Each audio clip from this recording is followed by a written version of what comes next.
everyone. I'm Dr. Jackie McMorris, and welcome to podcast number 2, Driven to Lead. Thank you so much if you had an opportunity to tune into the first one. It was awesome, and I appreciate your feedback. Today, I have the pleasure of having a conversation with our Support Services Agency Director, Stephen White. Good morning. Good Thank morning. you for having me. And thank you for being here. I appreciate it. So let's talk about it. You were appointed as the Support Services Agency Director a couple of months ago? 6 weeks, but who's counting? Exactly. God, mine, does time fly when we're having fun, huh? Seems like it's been a lot longer than that. All righty. So a transition from the tax assessor's office over to support services. Yeah. Let's talk a little bit about what departments are in support services for those who may not know, and then tell me a little bit about how you think your journey led you to this new position. Sure.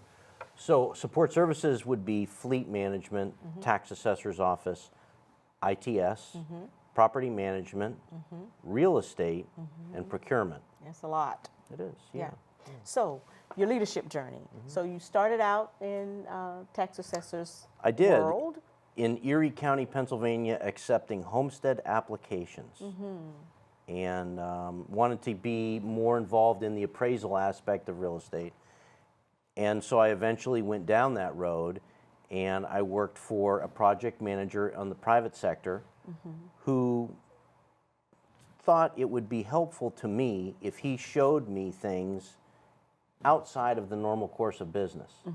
He basically said, you can do your job, but if you really want to go somewhere, and I was very young at the time and had time, and you know, before I had children or anything like that, my wife and I had plenty of time for things, and he said, if you stay after or come in early and I can show you things, you'll know more about the industry and it will help you in your career. I did that. Looking back, that was one of the best decisions that I ever made, because it gave me the ability to understand how not just appraisal works, but also managing people, supervising people, and that was what he was showing, because in the private sector it was all about production, turning numbers, and so what we could do to motivate people to do more each day. Right. One of the things that you just stated that is significant is always willing to learn more. Yeah. So that when that opportunity arises for you to get promoted or to move into a different role or direction with the organization, you're ready. Yeah. So I appreciate that. I've always been a fan of learn everything you can where you are so that you can bloom where you want to be when that opportunity arises. So thank you for sharing that. So in the role of tax assessor, I know that you're very involved within your association, and I know that you're going to keep being involved in the association.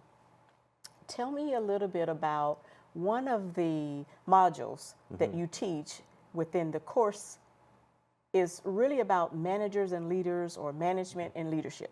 Right. And I know that those words are used interchangeably. They are. They are, right? Yeah. But they're different. They are. Tell me a little bit about how you define a manager and a leader, and how perhaps the roles are defined differently, and how we should respond as leaders to them differently. So I always like to look at a baseball analogy if I can. Maybe that's very appropriate for Cobb County. So we call the person who is running the team that day on the field, the person who's standing in the dugout, we call them the manager. Right. They're managing what's happening in front of them that day. The leader of the organization is probably sitting up higher somewhere looking at, what are we going to do next month? What are we going to do next year? Who are we going to bring in? What are the prospects? They're not so concerned about what's happening perhaps on the field that day, whereas the manager is watching the pitcher and trying to determine, is it time to bring him out and get somebody new? So managers are really on the day-to-day. Leaders are about the future and the horizon. Where are we going? Where are we headed? The manager is focused on, what is it that we're doing today? Yeah.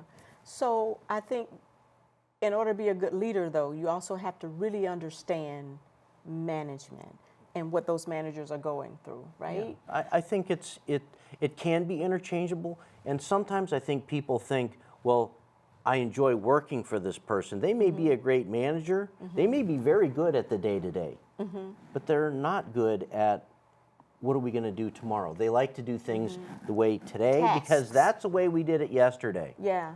That's the way we did it yesterday. So we're going to continue to do it today, but the leader is the person who looks at your operation and says, maybe we can do it better a different way. So I think sometimes managers get stuck. Yeah, I agree. I do agree. I also think that leaders need to be open-minded enough to be able to interchange and to understand well enough what happens on the day-to-day, right? What's going on, boots on the ground with middle management and below and throughout the organization, but also have a unique ability to be able to communicate what that shared vision is or should be. We talk a lot about leaders having a vision, and that's great, and understanding the mission. But I think perhaps leaders can do a little bit better job sometimes of communicating what that is for the management team and for those who are supervisors so that we all share that vision and working in the same direction to get there so that we can win that game. What do you think about that? No, I think that that's a really good aspect to what happens each and every day. You have to look at what's going on each day. Things change so fast in our world today. What was the norm yesterday can very quickly no longer be. Look what happened to COVID, how it changed things in our industry here in local government. It's changed so many departments. Things can happen quickly, so you have to be willing to pivot fast. And I think it's important for managers to look at the people that work for them and find out, do you have the right person in the right role? Say it, have the right person sitting in the right seat on the bus, heading in the right direction, right? If we're a football team, if I can just switch over to that. Man, you like sports a lot, huh? I do like sports, yeah. Okay, I do too. I wish I could follow more winning teams instead of losing teams. At any rate, football, you know, we don't have a big guy in the back kicking the football and a little skinny guy up front blocking people. So you find out what are people's strengths, where do they fit in best, what do they like to do, and you capitalize on their skill set. Rather than plugging them in somewhere because they had applied for that job, they got that job, and they've been doing that job for 10 years. But maybe they really have a passion for technology, and they're very good at it. Are we capitalizing on that asset? I totally agree. I always ask people to be very honest and genuine when they have the opportunity to do performance evaluations, or what we call, you know, those intermittent meetings for progress discussions. Have conversations about where you are and what your goals are for where you want to be. And then as a manager or the leader of the organization, I believe it's incumbent upon us to figure out how do we help them to get there. I never want people to stay in a position or in an area where they feel like they're stagnant. I agree. Because one time you stop, right, you're going to get run over or you die. And so it's always evolving. What do you think? I think that the employee has to vocalize their goals and say where they'd like to go. But I think it's also important for the manager to ask. I agree. Where do you want to go? And you know what? If some people don't want to go into supervising and management, that's okay. We don't find fault with them for that because we need those people too. But I think that you have to ask, and I think you have to talk about it. And I think that people maybe they're afraid to say, hey, you know what? I'd like to do more because maybe the manager feels like, well, this person's coming after my job. But the reality of it is, we're just helping them go through their career path. And if they're happy at work, then they're going to be a better employee. I totally agree with that. I really do think that we should find time, make time to have those conversations with those within the organization who really do bring a lot to the organization. So finding ways and opportunities to show them that we appreciate them, but how do we add value to the department or the organization without having those conversations with them and listening to them about what they see and what they're observing and how they fit into it. We talk a lot about focusing on your why and never forgetting the reason that you're here and the why that you're here. And I do believe it's important that we hear the why from everyone within the organization and then figure out a plan or a strategy of how do we get to where we think we need to move the organization in a positive direction. Awesome, thank you so much. So, what do you think is your greatest leadership lesson? So I think the greatest leadership lesson is the importance of being a good communicator, Okay. and that communication is a two-way street. In other words, it's not just talking, but more so it's listening. You know, we Yeah. have two ears and one Yeah. mouth, and I find that people appreciate somebody who will just listen Yeah. Yeah. and what their concerns are. And maybe they're not even concerns about work. Maybe, you know, we all have things going on in our lives that are taking up our stress. Yeah. And sometimes people just need to vent about things that are bothering them. Right. They need a shoulder to cry on. They need somebody who's sympathetic. And that helps them get through their day when they understand that the people that they work for care about them as individuals, Right. sympathize with the problems that they're going through, raising kids, taking care of parents, whatever your situation is, dealing with health issues. I find that being a good communicator, listening, caring about people, because they're our number one asset here. They at the are. county. I totally They agree. are I was our going there. number You one took it out of asset. my mouth, Stephen. You really did. I do believe that our greatest asset are our employees, or the people with whom we work with. We spend more time, I say it all the time, with those with whom we work, sometimes than our families at home. And we have to know how to read the room. You know, as leaders and managers, know how to read the room. You should be able to discern or observe when you're, an employee or someone with whom you're talking to at that time, perhaps is going through some stuff. And it's not about digging into their personal business or Right. anything like this. It's just Yeah. being, as you said, being mindful of it, being aware of it. Caring. Caring. Yeah, people don't care about how much you know until they know that you care about them.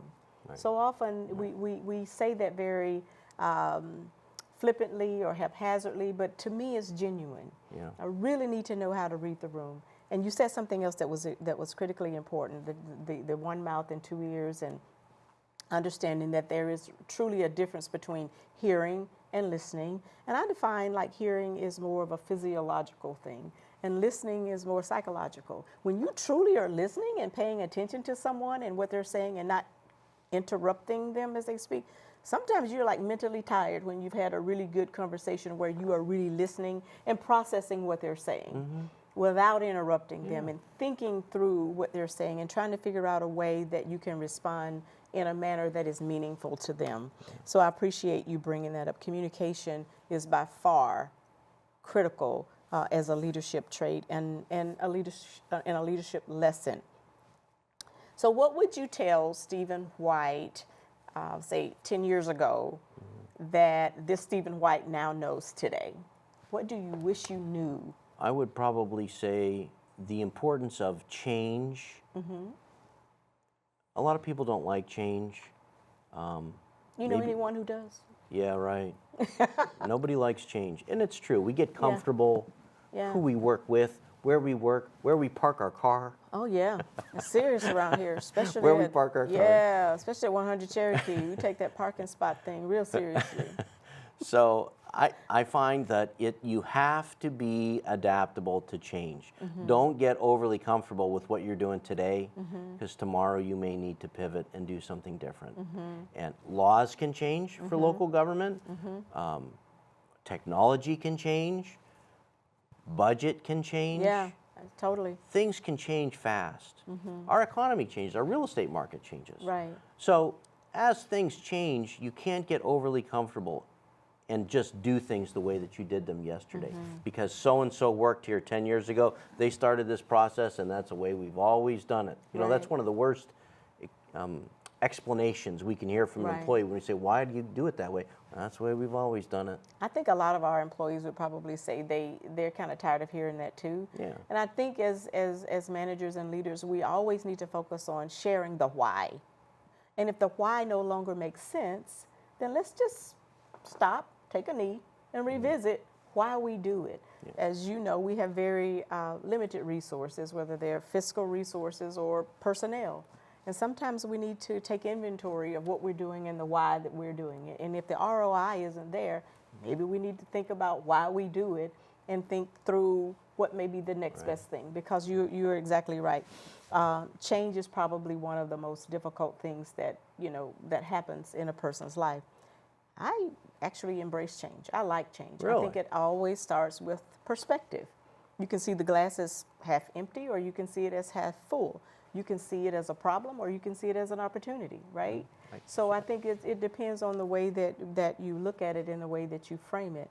But I think having conversations about the need for the change, the reasonableness in the time frame in which we have to, get those changes done, but recognizing that, in my opinion, that what that person is feeling is valid, it is real. Acknowledging that I get that you're feeling this way about this change. And I think a lot of times, at least for me as a county manager, people don't always understand why we're making the changes that we're making, right? And we're trying to do a better job through communicating with our employees the why and allowing them to be a part of that process. I hope anyway, that's what we're doing throughout the organization. But if not, then I implore our managers and leaders to explain the why. Because from where I sit in my seat, I see the big picture, I see it all. And a lot of times departments and employees can only see it from their lens and their vantage point, and I totally respect that. There's a point in the class that I teach about helping people be influenced by change.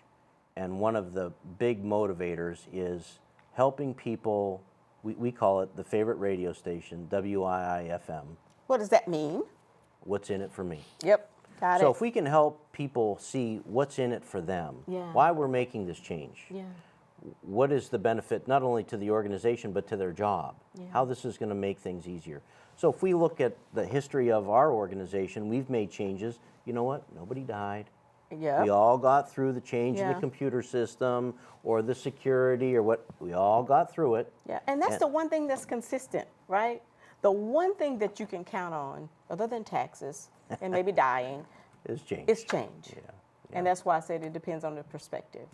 And we as leaders and managers need to frame it in a way as an opportunity, even if we don't necessarily agree with that change. Right? Absolutely. Totally respect that. All righty, I'm gonna go a little bit deeper with you. So in Colin Powell's book, It Worked for Me, Life and Leadership, he talks about 13 rules of leadership, right? And I shared that with the management team. So of those 13, which one resonates perhaps the most with you? So I think the one that I appreciated the most is it's not as bad as what you think it is, and things will be better in the morning. So I think you got to compartmentalize problems as to really how bad this really is. And sometimes we go through difficult issues at work, and I look back over my career, and I used to get really upset or have sleepless nights about certain things that may be going on at work, or maybe it was negative news media or things like that. And I look back and, you know what? Nobody got hurt. All of that is forgotten. It's just another problem that you get past with time, and don't allow problems to really eat you up to the point where you have changed. And you have become a disgruntled person or negative, and you allow that bad thing to really take you to a different area. Because everybody that works for you looks to you. And they can't come to work and see your grumpy face. True. It's all about the lens in which we choose to look at it, right? Stephen, thank you. Welcome to Support Services again. We appreciate having you over here. Thank you for your insight, and I look forward to working with you more closely. Next time, we have our new fire chief, Chief Cunningham, and he is going to talk about leadership principles as well. He's going to be focusing on the book, The Talent War. So we look forward to hearing from him. As always, thank you for all that you do, and I'll catch you the next time. Have a great day. Bye-bye.